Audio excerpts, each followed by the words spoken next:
Brought to you by TechnoSpark 20 series smartphones. I'm superhuman. हम ये seat हार गए तो फिर मेरी कोई नैतिक हार हो जाती है ना। जब मैं यहाँ राजनीति में 45 साल से काम कर रहा हूँ और ऐसा नहीं कि मैं कोई एयर कंडीशन कमरे से करता हूँ, तो जब सड़क पर बैठता हूँ उसके बाद भी लोग धोखा दे दें तो फिर मेरा राजनीति में एक ही रास्ता बचता है, जब मैं मेरे कैंडिडेट या पार्टी को नहीं जिता सकूं। और जब उन्होंने कह दी तो मैं उनके ऊपर तो हूँ नहीं, तो देश के गृह मंत्री और उनके पास सूचनाएं ज़्यादा है। पद के लिए नहीं लड़ते हम, जनता के लिए लड़ते हैं। वो पद के लिए भूखे मरते हैं। पद क्या है, अब क्या हैसियत है प्रसादी लाल जी की, कोई जानता भी है कि नाम मिट गया ना। उन को वोट बटोरना था जो बटोर लिए, हमारा नाम लेके विक्टिम कार्ड खेल के ये ST SC के लोग वोट दे देंगे। आप बेचारे को कुछ नहीं बनाया, ये बढ़ना चाहिए था, ये नहीं बना तो ये बढ़ना चाहिए था, ये नहीं बना तो डिपार्टमेंट के टुकड़े कर दिए। ये मेरी अभी चिंता क्यों करने लगे? पहले तो कभी करते नहीं थे, पहले तो मारते थे, चुनाव हराते थे। हम इस वक्त मौजूद हैं दौसा जिले के सिकराई उपखंड के नांदरी गांव में, और आज नांदरी गांव में किरोड़ीलाल मीणा ने एक बार फिर खाट बिछा दी है। सर, कभी बारिश में खाट बिछा देते हैं आप, कभी सर्दी में एक बार फिर खाट बिछा दी आप। अभी तो गर्मी है और इसलिए खाट बिछी है कि इस गांव में एक ऐसी अशोभनीय घटना हुई कि एक महिला को जंगल में लेके शायद उसके साथ रेप किया और उसके बाद हत्या कर दी। और हत्या करने वाला भी इसी गांव का युवक था। उसने गांव को ये जानकारी नहीं दी। अंत में गांव ने ही उसको ढूंढ निकाला और पुलिस को थमा दिया। आप जानते हो अपने राजस्थान में भी वैसे पंचायत होती है जैसे और जगह खाप पंचायत होती है, और उसमें ऐसे लोगों को आम तौर पर बहिष्कार किया जाता है, सोशली बाइकाट किया जाता है। उस घटना के बाद आक्रोश में कुछ आगजनी हो गई, मुकदमे दर्ज हो गए। गांव वालों का आरोप है कि उस हत्यारे को पकड़ने में पुलिस ने कोई रुचि नहीं ली, बल्कि हमको एक ऐसे संगीन मुकदमों में मनगढ़ंत में फंसाया जा रहा है और पुलिस ने भय ग्रस्त कर रखा है गांव को। तो गांव के लोग पलायन कर गए थे और मेरे को बुलाया, मैं आया। उनको मैंने आश्वस्त किया है कि हमारी सरकार न्यायकारी सरकार है, आपके साथ अन्याय नहीं होगा। भय में आने की आवश्यकता नहीं, भय मुक्त होकर गांव में रहें, ये मैंने आश्वासन दिया है। और कानून को जिस किसी ने भी हाथ में लिया है, वो कोई हो, उसके खिलाफ कार्रवाई होगी। लेकिन सर, जब भी कोई मामला ऐसा होता है, जब सबसे पहले आप ही फर्स्ट लाइन में आप ही होते हैं, क्या लगता है कि लोगों की सरकार में भी काफ़ी उम्मीदें बढ़ गई हैं आपको? नहीं, देखो, दरअसल में मैं कल मेरे विधानसभा क्षेत्र में था। ये कल रात को इसी टाइम मेरे से मिले थे और उनका हमारा गांव छूटा हुआ है, आप आओ। तो मैं इनके कहने पर आ गया और हज़ारों लोग नांदरी सहित आसपास के गांव के सभी जाति वर्ग के लोग आए थे और मैंने इनको आश्वस्त किया और प्रशासन के लोग भी आ गए। गांव के पंच पटेलों के साथ उनकी वार्तालाप कराएंगे और जो मर्डर का केस है उसमें पुलिस को कहेंगे कि इसमें ऐसी कार्रवाई की जाए कि इसको फांसी तक पहुंचाया जाए, क्योंकि फांसी न तो पुलिस देती है न हम देते, फांसी तो कोर्ट देता है। तो अगर पुलिस अच्छी तैयारी करेगी तो सख्त दंड मिल सकता है। इस मामले को लेकर और सवाल पूछूंगा, उससे पहले एक सवाल जरूरी है। जो ERCP को लेकर आपने चिट्ठी लिखी थी बजरंग राज, उस पर बड़ा कार्रवाई भी हुई है, उस तरह से देखते हैं और ERCP के पूरे मामले। देखो, ERCP में पिछली सरकार ने ERCP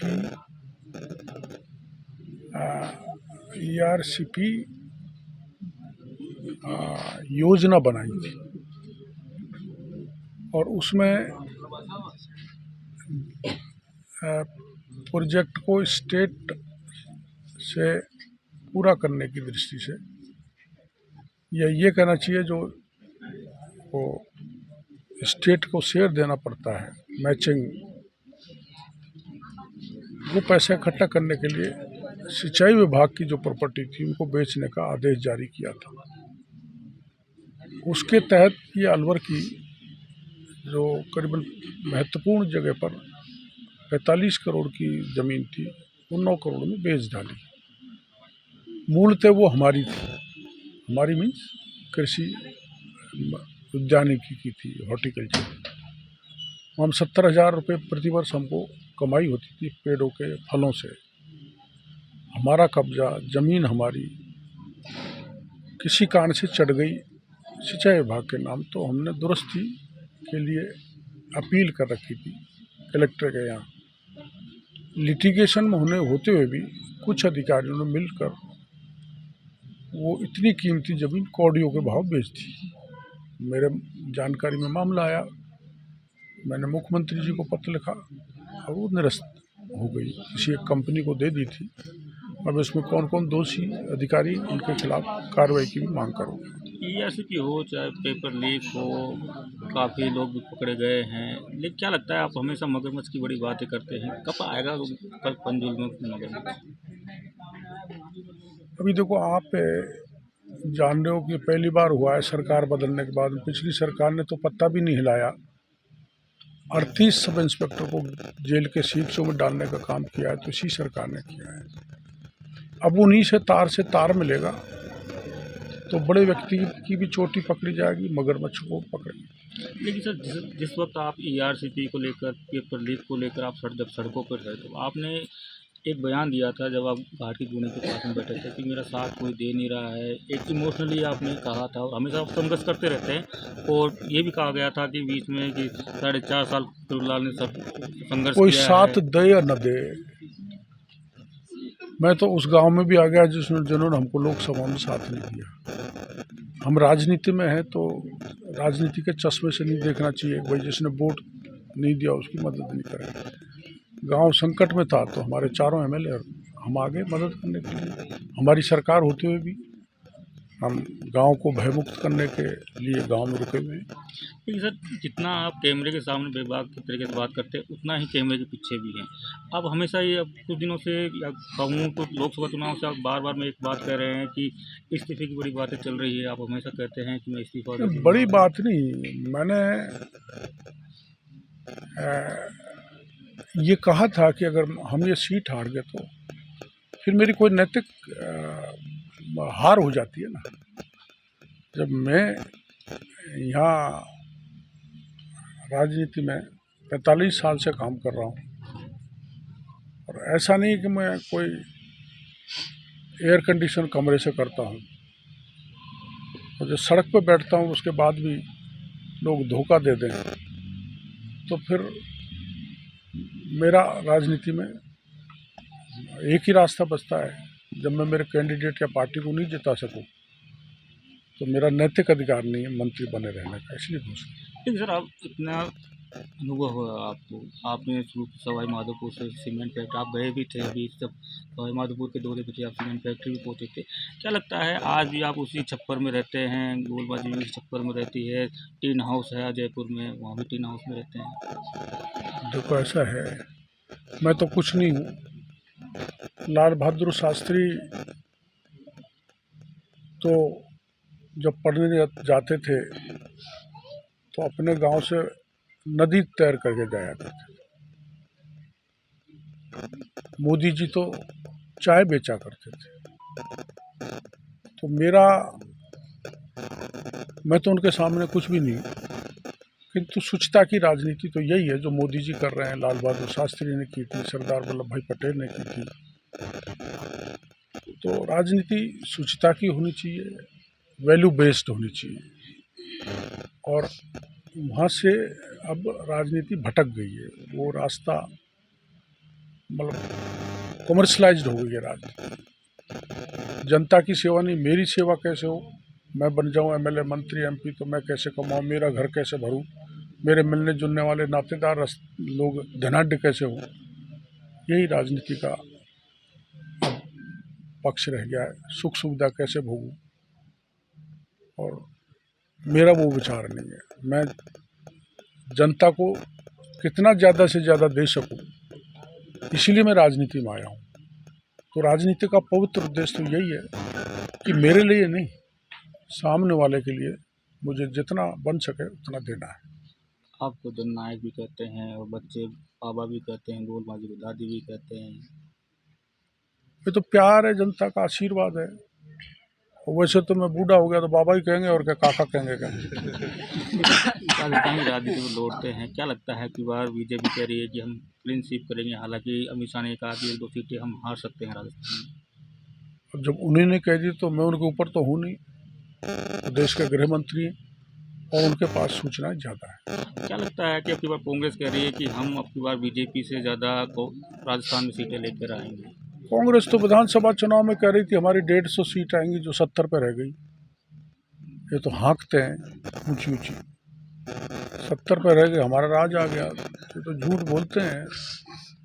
और अब आप झूठ बोल बोल के लोगों को गुमराह किया, मोदी जी आ जाएंगे तो रिजर्वेशन खत्म हो जाएगा, संविधान खत्म हो जाएगा। ये भोले भाले ST SC के लोगों को बहकाया गया। अरे मोदी जी ने तो 10 साल रिजर्वेशन बढ़ाया, ST SC एक्ट को मजबूत किया, द्रौपदी मुर्मू को राष्ट्रपति बनाया। कभी कांग्रेस ने बनाया कि किसी ST की महिला को राष्ट्रपति। लेकिन ये दुर्भाग्य है कि हमारे लोग बहक जाते हैं। एक सर, जिस तरीके से एक लास्ट सवाल पूछूंगा, मैंने कुछ दिन पहले परसाईलाल मीणा से सवाल पूछा था कि केवरीलाल जी बार बार में कह रहे हैं कि उन्होंने एक बात कही है कि केवरीलाल मीणा को इस्तीफा नहीं देना चाहिए, बड़े नेता हैं, समाज के नेता हैं और हमेशा संघर्ष करते हैं, बहुत मुश्किल से पद मिला है उनको। ना, मैं पद की चाह नहीं है हमें, पद के लिए नहीं लड़ते हम, जनता के लिए लड़ते हैं। वो पद के लिए भूखे मरते हैं। पद क्या है, अब क्या हैसियत है प्रसादी लाल जी की, कोई जानता भी है कि नाम मिट गया ना। मंत्री थे जब तक जानते थे हैं? सरदार वल्लभ भाई पटेल गृह मंत्री बने, डॉक्टर अंबेडकर विधि मंत्री बने। जब तक देश है तब तक उनका नाम है। और केवल पद के पीछे भागते हैं, उनके नाम मिट जाते हैं।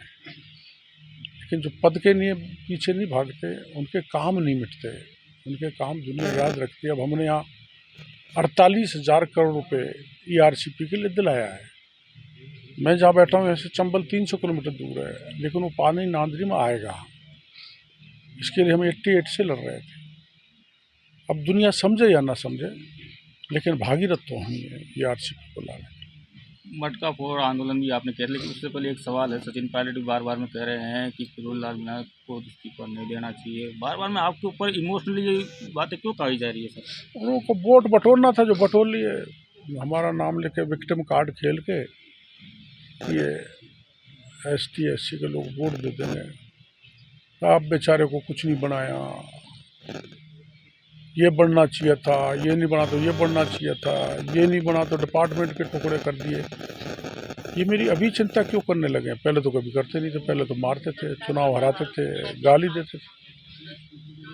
इससे बाद में एक और लास्ट सवाल पूछूंगा, मटकी फोड़ आंदोलन भी आपने किया, सड़कों पर संघर्ष भी किया। ERCP तो कुछ इतना पता है कि आपने लेटर लिखा?